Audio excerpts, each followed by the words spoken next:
Hello students, आज हम सीखेंगे कम्बिनेशन ऑफ कैपेसिटर्स, जिसमें दो प्रकार के कम्बिनेशन होते हैं। एक होता है सीरीज कम्बिनेशन ऑफ कैपेसिटर्स और एक होता है पैरेलल। पहले सीरीज देखते हैं। कैपेसिटर्स इन सीरीज कम्बिनेशन क्या होता है? Capacitors one said to be grouped in series. कि कैपेसिटर को कब हम बोलेंगे कि ग्रुप्ड में है, जो ग्रुप है कैपेसिटर का वो सीरीज कम्बिनेशन में है, if there is only one way to proceed from one point to another। एक ही रास्ता हो एक पॉइंट से दूसरे पॉइंट पर जाने के लिए। देखिए सर्किट डायग्राम क्या है। ये हमारे पास एक कैपेसिटर है, इसकी इस प्लेट पर प्लस क्यू चार्ज है और इसके ऊपर क्या है, माइनस क्यू। ये इसका एक टर्मिनल है और एक दूसरा है। इसके साथ ही हम एक दूसरा कैपेसिटर जोड़ देते हैं, इसके ऊपर प्लस चार्ज और इसके ऊपर माइनस चार्ज।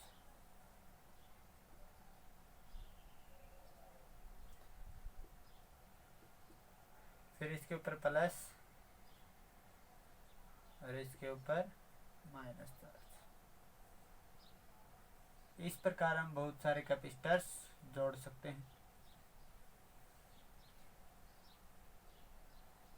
इसको हम चार्ज प्लस क्यू देंगे कहाँ से? एक बैटरी जोड़ेंगे इसके साथ, positive negative positive negative positive negative. V volt की एक बैटरी जोड़ दी हमने, ठीक है, प्लस माइनस। और इसको हमने जोड़ दिया इसके साथ। और कोई भी कैपेसिटर हो, हम उसका दूसरा एंड क्या करते हैं, अर्थिंग करते हैं। इसको अर्थिंग भी कर देते हैं, ठीक है। इसके ऊपर प्लस चार्ज, इसके ऊपर माइनस चार्ज। अब देखिए ये एक कैपेसिटर है। यहाँ देखिए, अगर मैं इस ए पॉइंट से इस बी पॉइंट के ऊपर जाना चाहता हूं तो क्या होगा? एक ही रास्ता है मेरे पास जाने के लिए, यही, ठीक है, और कोई रास्ता नहीं है। तो इस तरीके का जब भी आपको कोई कॉम्बिनेशन दिखाई दे वो होता है सीरीज कॉम्बिनेशन। कितने कैपेसिटर हमारे पास? C1 C2 C3, ठीक है। इस बैटरी ने Q चार्ज सप्लाई किया इस प्लेट को, ठीक है, तो इसके पास माइनस क्यू आ गया। फिर इसके पास प्लस क्यू, इसके पास माइनस क्यू, इसके पास प्लस क्यू, इसके पास माइनस क्यू। हर एक कैपेसिटर, इस कैपेसिटर के ऊपर कितना चार्ज है total? Q minus Q zero. इसके ऊपर भी और इसके ऊपर भी कितना चार्ज इसके अंदर से पास हो रहा है? Q charge. इस कैपेसिटर के ऊपर भी Q चार्ज है, इसके ऊपर भी Q चार्ज आता है, इसके ऊपर भी Q चार्ज आता है। जब भी सीरीज कॉम्बिनेशन होता है तो हम क्या कहेंगे? Charge is same, charge is same, charge same होता है। लेकिन इसके ऊपर क्या होगा? Potential difference. इसका होगा V1, इसका होगा V2 और इसका होगा V3। Potential difference is different, potential difference, potential difference का मतलब V is different. Charge, charge का मतलब Q इज सेम। जब भी सीरीज कॉम्बिनेशन होता है तो चार्ज क्या होता है हमारा? सेम होता है, और पोटेंशियल डिफरेंस क्या होता है? अलग अलग होता है। तो टोटल V किसके देन जो टोटल V है हमारा वो किसके बराबर होगा? वो होगा V1 plus V2 plus V3 के बराबर, ठीक है। Total potential drop V of the battery is equal to sum of the potential difference drop across each capacitors C1 C2 C3। this is V1 V2 V3। कि C1 के across V1 drop होगा potential V में से, V2 C2 के across होगा, V3 C3 के across होगा। तो जो टोटल पोटेंशियल V है वो किसका सम होगा? तीनों का सम होगा, ठीक है। As we know that what is capacity? Capacity is Q by V, ठीक है। ये फार्मूला हम सबको पता है। Capacity of a capacitance, capacity of a capacitor या capacitance of a capacitor is equal to charge by potential difference. तो देखिए पहले की कैपेसिटी कितनी है C1, पोटेंशियल डिफरेंस कितना है V1, तो V1 किसके बराबर हो जाएगा, इस फार्मूले से V कितना आ जाएगा Q/C, that's like proceed, V1 किसके बराबर आ जाएगा, V आ जाएगा चार्ज Q/C1। ध्यान रखना आपको चार्ज सब में सेम है। V1 कितना होगा Q/C1, V2 कितना होगा, चार्ज सब में सेम है Q/C2, और V3 किसके बराबर होगा, चार्ज बाई C3। ठीक है, तो ये वैल्यू पुट करा देते हैं। चार्ज सब में सेम है, मैंने पहले ही बार ले लिया, तो यहाँ क्या आ जाएगा 1/C1 1/C2 प्लस 1/C3। ये पोटेंशियल अगर इन तीनों की जगह मैं एक ही कैपेसिटर लगा दूं जो इनकी कैपेसिटी के बराबर हो, तो वो क्या हो जाएगा Q/CS लिख सकते हैं। चार दोनों साइड से कैंसिल, तो क्या बच गया 1/CS। CS क्या है, equivalent capacitance in series combination, this is equal to sum of reciprocal of each resistance each capacitor capacitancy C3। ठीक है, तो जब भी सीरीज कॉम्बिनेशन होता है तो जो इक्विवेलेंट कैपेसिटेंस क्या होता है, sum of reciprocal of individual capacity of capacitors joined in series combination. यहाँ जैसे 3 है तो 3 का, अगर इसी प्रकार n कैपेसिटर्स होते, हमारे पास अब फार्मूला गया है सीरीज में जब भी कॉम्बिनेशन होगा कैपेसिटर का, तो हमारा फार्मूला क्या होगा, अगर ये तो 3 कैपेसिटर हैं, अगर n कैपेसिटर जोड़ रखे होते तो क्या होता है 1/CS is equal to 1/C1 plus 1/C2 plus 1/C3, ऐसे चलते रहते up to 1/CN। This is our formula for capacitors in series combination की इस पूरे सर्किट का कितना कैपेसिटेंस है। ठीक है, ये जो तीनों का हमने कॉम्बिनेशन बनाया वो कितना है। इसमें एक बात याद रखना है, CS is always less than individual capacitance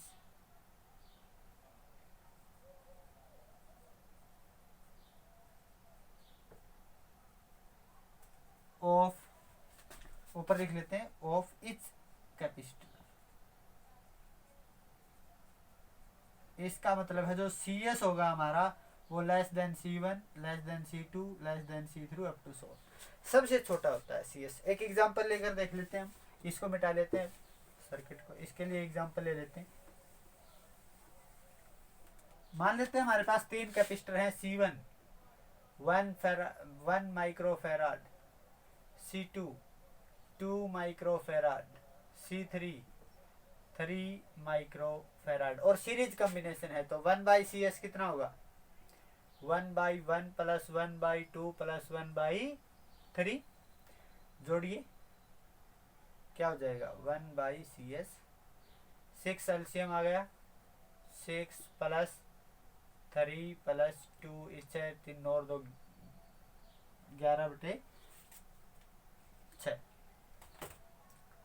11/6। देखिए 1/CS है, CS नहीं आया अभी, CS इज 6/11। ऊपर छोटा है नीचे बड़ा है, तो मतलब CS is less than 1 microfarad. देखिए सबसे छोटी जो यूनिट है C1 उससे भी छोटा आता है CS।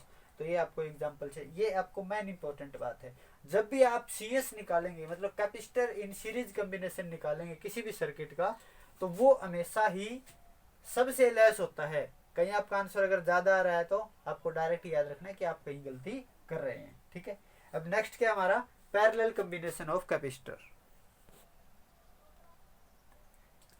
देखिए कैपेसिटर इन पैरेलल कॉम्बिनेशन क्या होता है, capacitor one said to be grouped in parallel if we can proceed from one point to another along different path. देखिए अब मुझे पोटेंशियल डिफरेंस के अक्रॉस यहाँ A से B के ऊपर जाना है, तो देखिए मैं यहाँ से इस C3 के अक्रॉस होते हुए जा सकता हूँ, इस पाथ से जा सकता हूँ, इस पाथ से जा सकता हूँ। तो इस तरह के अगर जब भी आपको कॉम्बिनेशन दिखाई दे तो उसको बोला जाता है पैरेलल कॉम्बिनेशन। या ये कहिए सारी पॉजिटिव प्लेट्स एक पोटेंशियल एक पॉइंट से जुड़ी होती हैं, कॉमन पॉइंट से, और सारी नेगेटिव प्लेट्स वो कैसी दूसरे पॉइंट से, कॉमन पॉइंट से जुड़ी होती हैं, उसको क्या बोला जाता है, पैरेलल कॉम्बिनेशन। इसमें क्या होता है, पोटेंशियल, क्योंकि एक ही पॉइंट से सारे जुड़े हुए हैं तो पोटेंशियल हर किसी के अक्रॉस, इसके अक्रॉस पोटेंशियल V है, इसके अक्रॉस भी पोटेंशियल V है, इसके अक्रॉस भी पोटेंशियल V है। तो हम क्या कहेंगे इस केस में, first V is same across etch capacitor. सबके पास क्या है, पोटेंशियल डिफरेंस सेम है, लेकिन चार्ज अब की बार सबके ऊपर अलग अलग है, क्योंकि सबकी कैपेसिटी अलग है, पोटेंशियल सबको सेम दिया है, तो चार्ज अलग अलग होगा। चार्ज इज डिफरेंट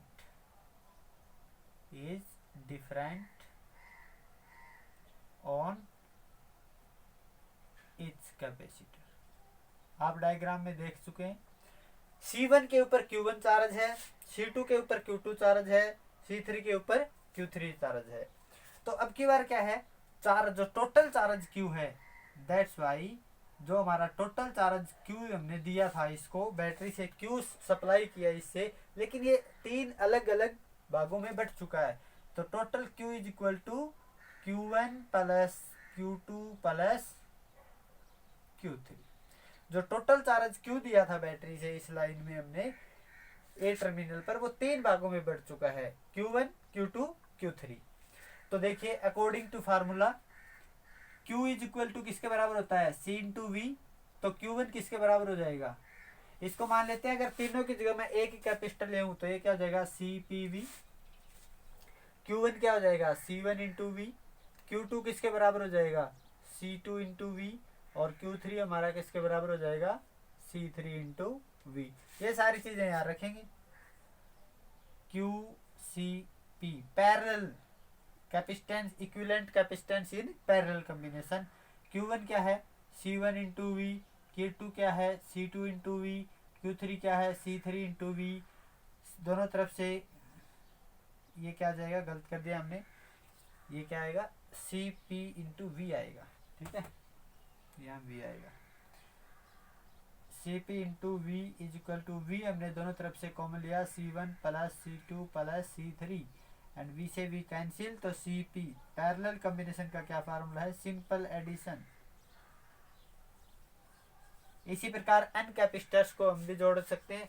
यहाँ क्या है, CP का मतलब है equivalent capacitance, C4 capacitance in parallel combination is always greater than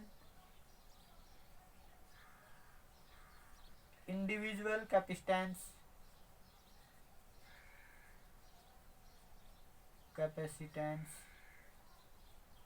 on each capacitor।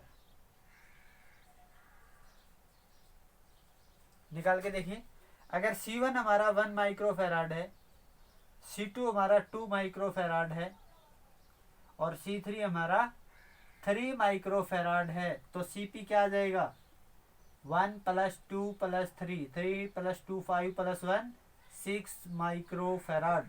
ठीक है, ज़्यादा है, 1 माइक्रोफेराड से भी ज़्यादा है, 2 से भी। तो ज़्यादा से ज़्यादा कैपेसिटेंस कब बढ़ सकता है, जब हमारा कॉम्बिनेशन कैसा हो, parallel.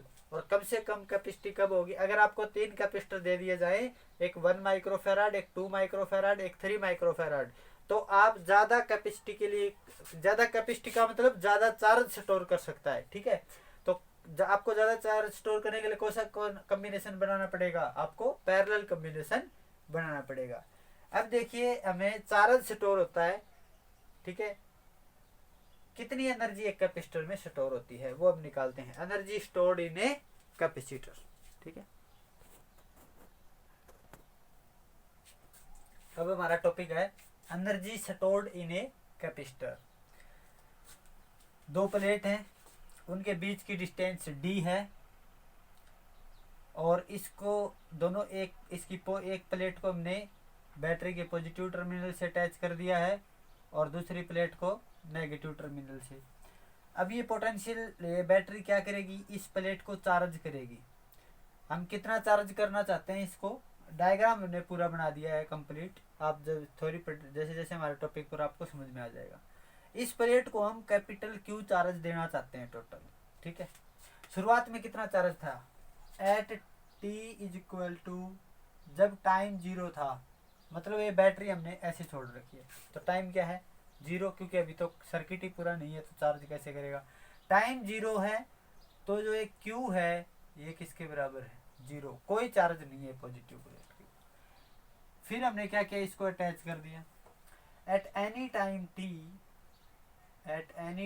T Q is the charge given to the plate। और कौन सी प्लेट ले लेंगे, ये लेफ्ट प्लेट बोल देते हैं इसको, लेफ्ट प्लेट। कि Q चार्ज इस प्लेट को देंगे हम, स्मॉल q, तो उसके पास क्या इंड्यूस होगा, -q। देन इस t टाइम के ऊपर पोटेंशियल कितना है, V is equal to Q by C। ये तो हमारा स्टैंडर्ड फार्मूला है पोटेंशियल का। एट एनी टाइम, इसको हम कुछ v से डिनोट कर दिया है, ठीक है, कि किसी t टाइम के ऊपर इसको q चार्ज दिया और इसके पास पोटेंशियल डिफरेंस कितना आ गया, q by C. If we give small amount of charge, small amount further, ठीक है, if we give small amount dq charge given to plate in time dt, ठीक है। अगर हम इसके बाद q चार्ज देने के बाद एक थोड़ा सा चार्ज और दे देते हैं इसको, ये कैपिटल dq की बजाय हम क्या लिख लेते हैं इसको, q चार्ज शुरू में दिया था तो क्या लिख लेते हैं, dq लिख लेते हैं, स्मॉल dq, ठीक है। स्मॉल dq चार्ज दिया dt टाइम में, तो कितना वर्क डन हमें करना पड़ेगा इतना चार्ज देने के लिए। तो वर्क डन क्या होता है, स्मॉल वर्क डन करना पड़ेगा dw, और वर्क डन होता है किसके बराबर है, चार्ज कितना दिया है dq। और जो ये चार्ज दिया है dq, ये इस प्रकार से इतना ही दिया है हमने कि इसका पोटेंशियल डिफरेंस चेंज न हो, तो गुना में ये पोटेंशियल डिफरेंस कितना था, q बाई सी, ठीक है। dq चार्ज के लिए कितना वर्क डन करना पड़ा, dw किसके बराबर, dq गुणा q बाई सी, ठीक है। अब देखिए अगर हम इसको कितना चार्ज देना चाहते हैं, कितना है हमारी क्या इच्छा है, कितना चार्ज स्टोर हो इसमें, +q। कहाँ से, पहले चार्ज इसमें 0 था और इसके अंदर चार्ज स्टोर हो जाना चाहिए +q, तो टोटल वर्क डन कितना करना पड़ेगा, total amount of work done, total amount of work done to give +q charge, कितना चार्ज करना पड़ेगा, +q चार्ज के लिए कितना वर्क डन है, तो इसको इंटीग्रेट कर लेंगे तो ये क्या हो जाएगा, w इंटीग्रेट dw, मतलब w टोटल वर्क डन, और ये क्या हो जाएगा, dq into q by C, integrate कहाँ से कहाँ, 0 चार्ज से हमने इसको पूरा चार्ज दिया कैपिटल Q, ठीक है।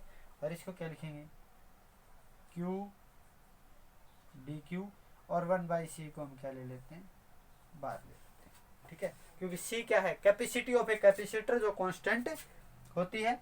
कर दीजिए इसका integration, w is equal to 1/c, integration क्या होता है, x dx का, x की q की पावर 1 है तो ये क्या हो जाएगा, q square by 2,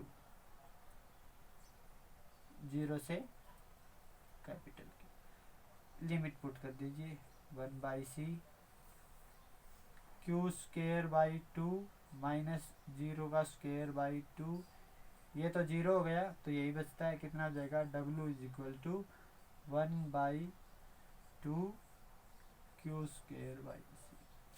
this is the amount of work done to charge the capacitor +q, कि कैपेसिटर की प्लेट को +q चार्ज देने के लिए इसके लिए हमें इतना वर्क डन करना पड़ेगा। और जितना भी वर्क डन करेंगे यही वर्क डन किसके रूप में स्टोर होता है, हमारा total potential energy. The amount of work done is get stored as a potential energy in the capacitor, ठीक है। यही हमारा पोटेंशियल एनर्जी के रूप में, एनर्जी मतलब इलेक्ट्रिकल पोटेंशियल एनर्जी, उसके रूप में स्टोर हो जाता है। हाफ क्यू स्क्वायर बाई सी। कुछ चीजें और हैं इसकी, एक दो फॉर्म वो भी पढ़ लेते हैं, ठीक है। और एक दो फॉर्म देखिए।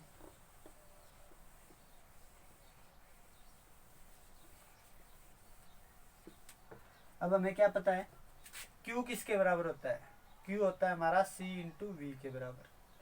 तो Q की जगह वैल्यू पुट कीजिए, तो U किसके बराबर हो जाएगा, एक तो है हाफ क्यू स्क्वायर बाई सी, इस Q की जगह सी वी पुट करेंगे तो क्या हो जाएगा, half C square V square by C, एक सी से एक सी कैंसिल, तो ये कितना हो गया, हाफ सी वी स्क्वायर, ठीक है। इसी प्रकार अगर C की जगह Q बाई वी पुट करेंगे तो ये क्या हो जाता है, हाफ Q इंटू। तो ये सारे ही फार्मूले हमारे, ये Q is equal to half Q square by C, half C V square या हाफ क्यू वी, सारे ही किसके फार्मूले हैं, energy stored in a capacitor. एक और बात, कैसे दिखेगी हमें एनर्जी स्टोर हो गई, हमें इलेक्ट्रिकल फील्ड के अनुसार दिखेगी, ठीक है। It is possible to view the potential energy the capacitor stored as a electric field between the plate। जितनी ज़्यादा स्ट्रॉन्ग इलेक्ट्रिक फील्ड क्रिएट होगी, क्योंकि जैसे जैसे हम चार्ज देते जाएंगे पोटेंशियल इलेक्ट्रिक फील्ड बढ़ती जाएगी, और जितनी ज़्यादा इलेक्ट्रिक फील्ड होगी इस डी रीजन में उतनी ही ज़्यादा क्या होगी, हमारी पोटेंशियल एनर्जी इसके अंदर स्टोर होगी। नेक्स्ट टॉपिक इसी का है, ये है energy stored in the capacitor, ठीक है। अब बात आती है हमारी एनर्जी डेंसिटी की। एनर्जी डेंसिटी इसका मतलब है एनर्जी स्टोर्ड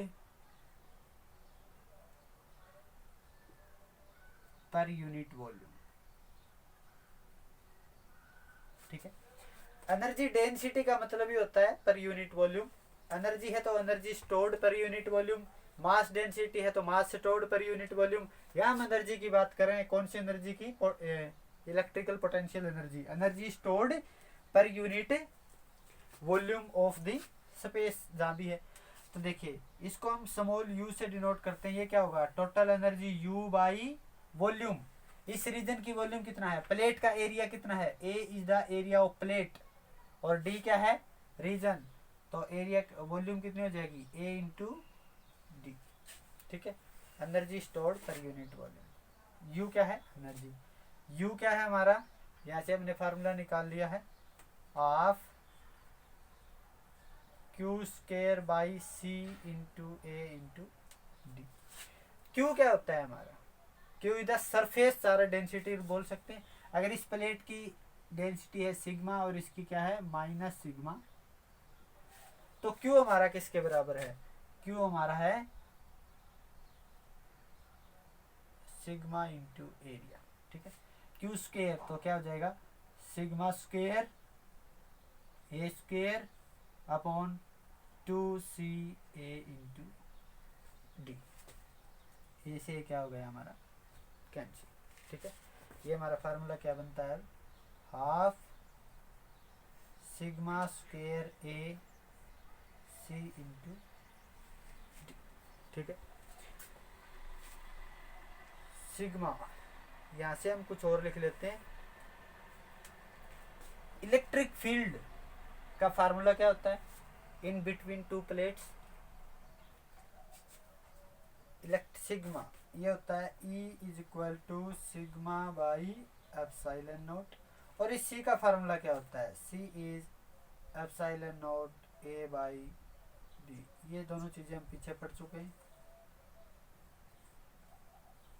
ठीक है। यहाँ से सिग्मा की वैल्यू रख देंगे, सिग्मा क्या हो जाएगा, epsilon not E,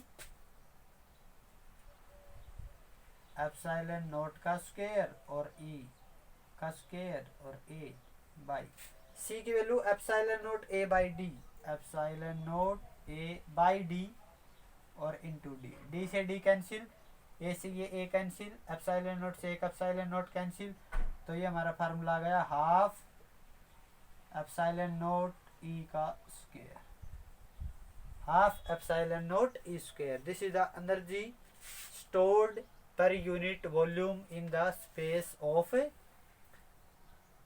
in the space between the to plates of a capacitor, कि कैपेसिटर की दो प्लेट है उसमें डी डिस्टेंस है, इसकी पर यूनिट वॉल्यूम में कितनी एनर्जी स्टोर होती है, क्या होती है, half epsilon not E square. ठीक है, कल हम पढ़ेंगे डाइलेक्ट्रिक। ठीक है।